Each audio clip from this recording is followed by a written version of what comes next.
लौकिक में होने से निरंतर याद कैसे होगा? लौकिक में रह करके लौकिक धंधा करते हुए भी निरंतर याद हो सकती है अगर हम लौकिक धंधे को अलौकिक में परिवर्तन कर दें। मान लो कोई दुकानदारी करता है,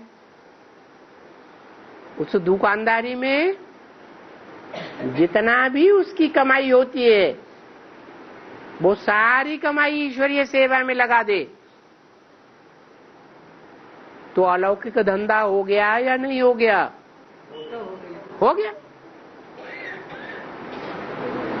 जहां हमारा धन होगा वहां हमारा मन होगा, निरंतर याद आएगी।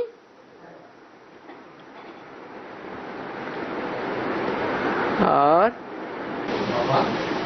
हर कर्मेंद्रिय याद में रखो। हाँ हाँ, जिस कर्मेंद्रिय से भी कर्म करें बुद्धि से बाप की याद होनी चाहिए। आपको 20 बार मिसाल दिया, जैसे कोई लवर होता है, महबूब अपनी महबूबा की याद में जाता है कारखाने,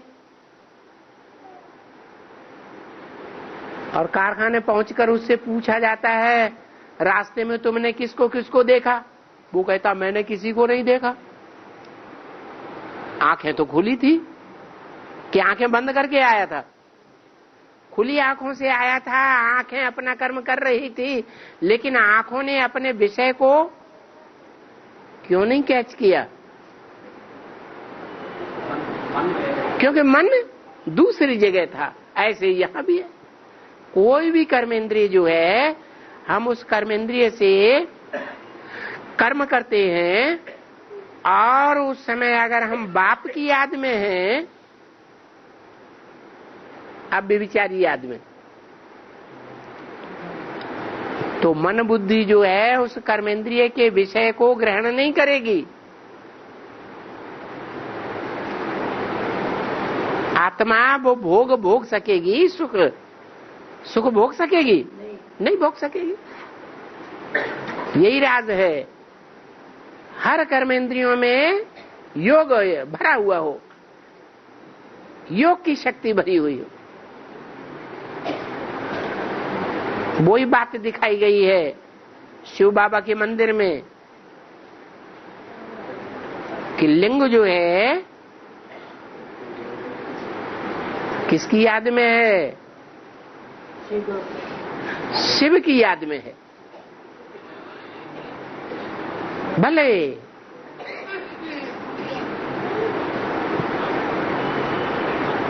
वो संग किसके कर रहा है? प्रैक्टिकल में देखने में आ रहा है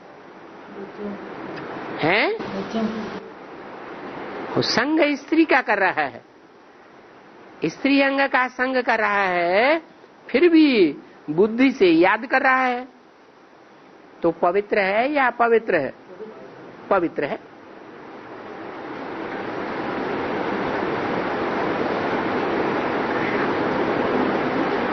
और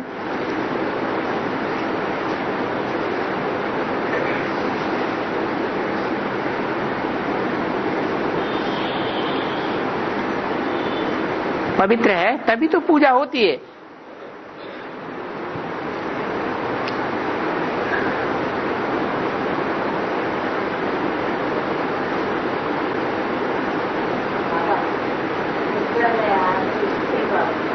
हाथ उठाओ। अमृत वेले याद मुश्किल है। क्यों? क्योंकि सो करके उठते हैं। जो सोना है वो रावण के भाई का गुणधर्म है या देवताओं का गुणधर्म है? रावण के भाई का गुणधर्म। हाँ,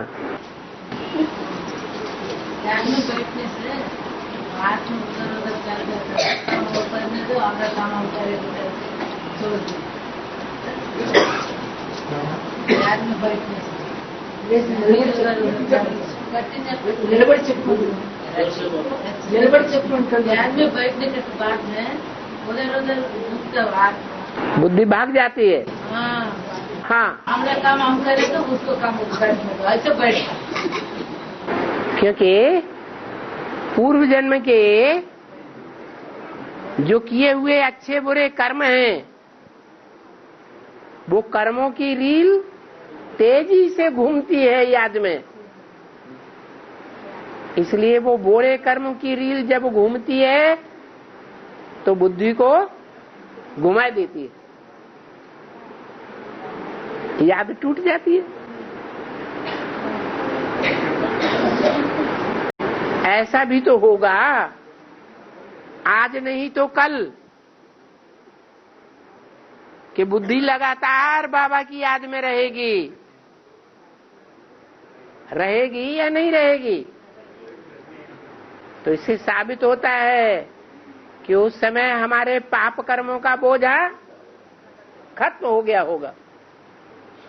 जब पाप कर्मों का बोझा खत्म हो जाएगा तो रील में कहां से घूमेगा? तो अच्छी याद आएगी। अब याद में घड़ी घड़ी विघ्न पड़ता है, तो पाप कर्मों का जो हिसाब किताब है वो बार बार रील में आ जाता है। रिहर्सल हो रही है, शूटिंग हो रही है 63 जन्मों के हिसाब किताब की। ऐसे भी नहीं कि हमेशा ही खराब स्थिति रहती है याद में, कभी अच्छी स्थिति भी तो होती है। तो कैसे होती है? जो पूर्व जन्म के अच्छे कर्म हैं वो रील में आ जाते हैं और हमारी याद अच्छी लगती है।